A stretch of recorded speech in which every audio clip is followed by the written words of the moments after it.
श्री स्वामी समर्थ सगळ्यांना. कशा आहात मैत्रिणींनो? आशा व्यक्त करते छान असाल, हसत असाल आणि कोणाकडूनही जास्त अपेक्षा ठेवत नसाल. अपेक्षा ठेवणं वाईट नाही, मात्र अपेक्षा पूर्ण नाही झाल्यावर दुःख बाळगत बसणे हे खूप वाईट आहे आणि ते आपल्या तब्येतीसाठी, आपल्या कुटुंबासाठी खूपच हानिकारक आहे. म्हणून अपेक्षा करा, स्वतःकडून जास्त करा आणि समोरच्याकडून जरी केल्या तरीही त्या पूर्ण नाही झाल्या तर कुठलीही काळजी करू नका. आजची सुंदर अशी देवपूजा तुम्हाला सुरुवातीला दाखवत म्हटलं छान अशी व्हिडिओची सुरुवात करावी. आज आपल्या दुसऱ्या चॅनेलसाठी ही ज्योतीची पूजा केलेली आहे. तर चला आजच्या छोट्याशा ब्लॉगला सुरुवात करूया. सकाळ झाली आणि लक्षात आले आपले थोडेसे कपडे सातारहून आणलेले धुवायचे बाकी आहेत. त्यामुळे लगेचच मशीन लावले आणि ते वाळत देखील घातले. आत्ता जेमतेम सकाळचे 7 वाजलेले होते आणि अजून बराच कामाचा डोंगर. जसं की 7 ते 11, 12 आपल्या सर्व गृहिणींचे एक 4 ते 5 तास नॉनस्टॉप हात चालू असतात.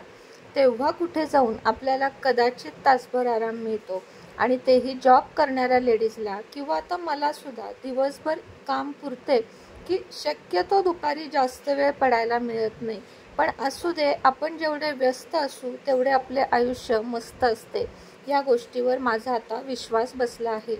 कसं असतं, आजच्या व्हिडिओच्या टायटलवरूनच तुम्हाला आजचा विषय मी या ठिकाणी मांडणार आहे आणि आजचा विषय माझ्या सर्व 30, 35 ओलांडल्या स्त्रियांसाठी आणि 40 ओलांडलेल्या सुद्धा स्त्रियांसाठी आहे. जसं जसं वय वाढतं तसा तसा आपल्यामध्ये थोडा शहाणपणा येऊ लागतो, म्हणजेच त्याला मॅच्युरिटी असे देखील म्हटले जाते.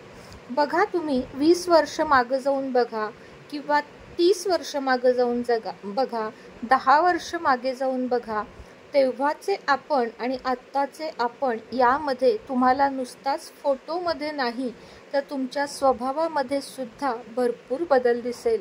आणि आपलाच बदललेला स्वभाव बघून आपल्याला वाटेल, जर माझा हा स्वभाव 5 वर्षापूर्वी असता, 10 वर्षापूर्वी असता तर परिस्थिती काही वेगळी असते.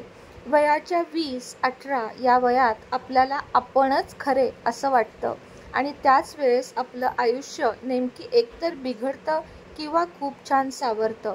आपण आपल्या पालकांचं ऐकलं तर आपलं आयुष्य खरंच सावरतं, अन्यथा मग आयुष्य गोळा करण्यातच आयुष्य निघून जातं. पटतंय ना? खरं सांगा. जर आपण आईवडिलांचा आशीर्वाद घेऊन लग्न केलं तर ते शक्यतो सांगते 90% तरी आपलं ते जे लग्न आहे ते सक्सेसफुल होतं. मात्र आपण त्यांचं न ऐकता, त्यांना न जुमानता जर आपण लग्न केलं तर ते फसलेच म्हणून समजा. त्यातल्या त्यात काही कुटुंब किंवा काही प्रेमविवाह टिकूनही असतील, पण ती असते तडजोड. मनापासून एखादंच कुटुंब असेल ज्यांचे जीवापाड एकमेकावर प्रेम आहे. 20व्या वर्षी जो आपण उतावळेपणा करतो किंवा आपण आक्रोश करतो, राग करतो, तो 25शीत एक मूल झाल्यावर थोडासा कमी होतो. पुन्हा जरा मूल मोठे झाले की आपण जरा स्ट्रॉंग बनतो आणि पुन्हा आपले वर्चस्व असावे असे आपल्याला वाटू लागते. मात्र वयाच्या 30, 35, 40 नंतर आपल्याला हे समजू लागते की आपल्याला आता शांत राहणे चांगले. कोणाला उशिरा समजते तर कोणाला लवकर समजते. मात्र 40 नंतर, 30 नंतर, 35 नंतर आयुष्यामध्ये भरपूर बदल होतात, हे खरे. 20 वर्षाचे असताना आपल्या अपेक्षा असतात की एक पांढऱ्या घोड्यावरून राजकुमार येईल आणि मला राणीसारखे ठेवेल. मात्र जसे जसे वय वाढेल आणि जसे जसे वर्ष पुढे जातील तशा तशा त्या अपेक्षांचा भंग नक्कीच झालेला असतो आणि आपणही त्यामध्ये चांगलंच सावरलेलं असतो. या सगळ्या कहाण्या स्वप्नामध्ये किंवा आईच्या गोष्टींमध्ये छान वाटायच्या की पांढऱ्या घोड्यावरून राजकुमार येईल आणि मला राणीसारखं ठेवेल. ठेवतातही राणीसारखं, मात्र ज्या काही आपल्या कर्तव्याच्या गोष्टी आहेत त्या चुकत नाहीत किंवा आपल्याला जे कधी कधी बघा कमी लेखलं जातं. बऱ्याच स्त्रियांना घरामध्ये विचारलं जातं की तू दिवसभर करतेस काय? दिवसभर नक्की तुझं काम तरी काय आहे? स्वयंपाक करतेस, धुणं धुतेस, भांडी घासतेस झालं. पण नाही बरं का, एक दिवस तिची सर्व जबाबदारी घेऊन बघा की ती मेंटली, फिजिकली किंवा फायनान्शियली घर कसं सांभाळते, सर्व कसं मॅनेज करते. आणि घरच सांभाळणे म्हणजे सगळं आहे का, तर नाही. काही स्त्रिया म्हणजे आता 70% स्त्रिया तर घराला हातभारही लावत आहेत. अशा वेळेस त्यांच्या घरातल्यांनी जर काम केलं किंवा त्यांना करू लागलं तर काहीच बिघडत नाही. आता तो जमाना मागं गेला बरं का, की सगळं अगदी सकाळपासून रात्रीपर्यंत फक्त एका स्त्रीनं राबायचं आणि बाकी सगळ्यांनी करायची ती हुकुमशाही. आता ते दिवस मागं गेले. आता स्त्रियासुद्धा खांद्याला खांदा लावून काम करतात. आणि असं नाही की ज्या स्त्रिया कमवत नाहीत त्यांना किंमत नाही. त्यांनी सुद्धा घर सांभाळलं नसतं तर तुम्ही म्हणजे जे कोणी दादा लोक आहेत ते बाहेर जाऊन स्वतःच्या कामाला 12-15 तास देऊ शकले नसते. कारण मुलांची जबाबदारी, मुलांना शाळेत सोडणे, शाळेतून आणणे, त्यांची आजारपणे, त्यांचं लहानपण, एक मूल मोठं होईपर्यंत स्त्रीची तिशी येते आणि दुसरं मूल मोठं होईपर्यंत आपोआपच स्त्रीची 35-40 वय येते.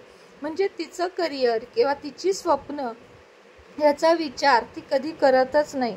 तर ती धावते फक्त आपल्या कुटुंबाच्या चांगल्या गोष्टींसाठी. सकाळपासून किंवा अगदी रात्रीपासून तिच्या डोक्यामध्ये दुसऱ्या दिवशी स्वयंपाकाला काय करायचे ह्याचा विचार असतो. त्यातल्या त्यात कधी मूल किंवा घरातलं कोणी आजारी पडलं तर मात्र बघायलाच नको. मुलांना लावण्याची वळणं, जरा जरी मूल चुकीचं वागलं तरी आईनं हेच वळण लावलं का असं म्हटलं जातं. कधीच म्हटलं जात नाही बरं का की बाबांनी हेच वळण लावलं का. कुठलीही गोष्ट वाईट होऊ दे, तुझ्या आईनं केलं होतं का असं, किंवा तुझ्या आईनं शिकवलं का, तुझे संस्कारच वाईट आहेत असंच त्या स्त्रीला बोललं जातं. काय आहे की काळ बदलला मात्र काही लोकांचे विचार तिथल्या तिथंच राहिले.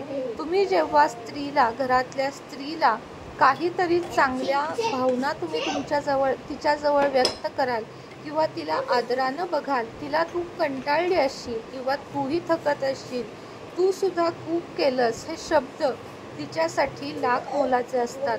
थोडंसं कौतुक करून बघा, दुसऱ्या दिवशी तीच स्त्री किंवा तीच तुमची बायको नव्या उमेदीनं कामाला लागेल.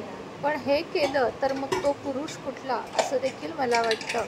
मात्र मी हे सगळ्या दादा लोकांसाठी बिलकुलही बोलत नाहीये, कारण भरपूर असे दादा लोक आहेत जे आपल्या बायकोला किंवा पत्नीला म्हणून लक्ष्मी मानतात आणि सगळा आदर तिला देतात. अगदी संपूर्ण पगारसुद्धा बायकोच्या हातात देणारे दादा लोक आहेत आणि त्यांना माझा मनापासून नमस्कार. मात्र भाजीला 100 रुपये द्या आणि त्यातले उरलेले काय केलेस असं विचारणारे देखील पुरुष या जगामध्ये आहेत. त्यांना माझं एकच सांगणं आहे की तुमच्या पैशामधील 10 रुपये, 20 रुपये, 2 रुपये जरी ती काढून घेत असेल तरी ती एक दिवस त्याचे 1000 रुपये बनवून तुमच्या हातात देईल हे नक्की. त्यामुळे तिच्याकडे संशयाने बघणे किंवा तिच्या चारित्र्यावर, तिच्या वागण्यावर, तिच्या खर्चावर, या सगळ्यावर अविश्वास दाखवण्यापेक्षा एकदा तिच्यावर विश्वास ठेवून बघा आणि तो विश्वास ती कसा जिंकते हे बघा. नातं हे दोघांनीही टिकवायचं असतं. एकाने टिकवायचं, दुसऱ्याने मोडायचं किंवा दोघांनीही मोडायचं आणि फक्त नंतर पश्चाताप करायचा. यापेक्षा गेलेला काळ मला काय शिकवून गेला आणि येणाऱ्या दिवसामध्ये मला काय करायचे आहे हे बघणे जास्त गरजेचे आहे. तुम्हाला सगळ्यांना बेला बघायची होती म्हणून बेलाला जाणून बुजून हाका मारून कॅमेरा समोर घेतलं आणि बेला ओवी दाखवा असे मला सगळेच म्हणतात.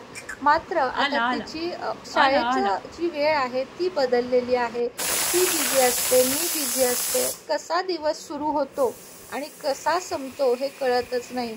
कामाला मात्र लाईनच लागलेली असते, एकामागे दुसरे काम, दुसऱ्या मागे तिसरे, आणि असं करत करत रात्रीचे 11, 11:30 कधी वाजतात हे कळतच नाही. तुम्हाला तर माहितीच आहे की व्हिडिओ करणे, त्याचप्रमाणे दिवसातून 2-3 व्हिडिओ करणे, ब्लॉग करणे, तुमच्या ऑर्डर्स घेणे, त्यांचे पत्ते लिहून घेणे, त्याचनंतर त्या ऑर्डरला पॅक करणे, त्यानंतर त्याच्या कुरिअर नेऊन देणे, इथपासून सगळं काम मला एकटीला बघावं लागतं. मात्र आता मजा येऊ लागली आहे या सगळ्यामध्ये. कधी कधी होतं कंटाळायला, असं वाटतं का बरं मी एकटीनंच करायचं.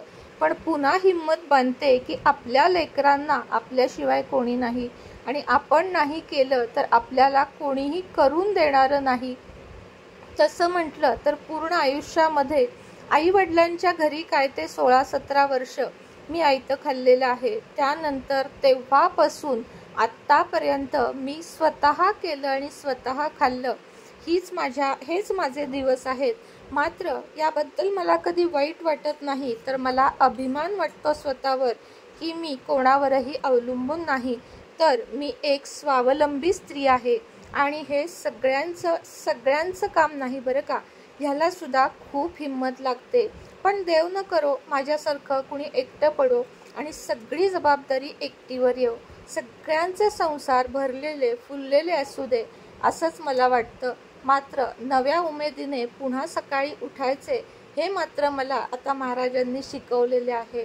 कधीही न हरता न थकता, कोणतीही तक्रार न करता, दिवसेंदिवस जास्तीत जास्त कामं करून आपल्या मुलांचा चरितार्थ म्हणजे भविष्य उज्ज्वल करणे, हा एकच ध्यास माझ्यापुढे आहे. तुमच्याशी बोलता बोलता घरातील जवळजवळ 70-80% कामे झाली. आता यानंतरची कामे तुमच्याबरोबर केव्हा तरी पुढच्या व्हिडिओमध्ये शेअर करेन. परीला ओवीला मटकीचा रस्सा खूप जास्त आवडतो, म्हणून तिला आज डब्यामध्ये मटकीचा रस्सा आणि पोळी दिलेली आहे. व्हिडिओ आवडला का नक्की सांगा, लाईक करा, शेअर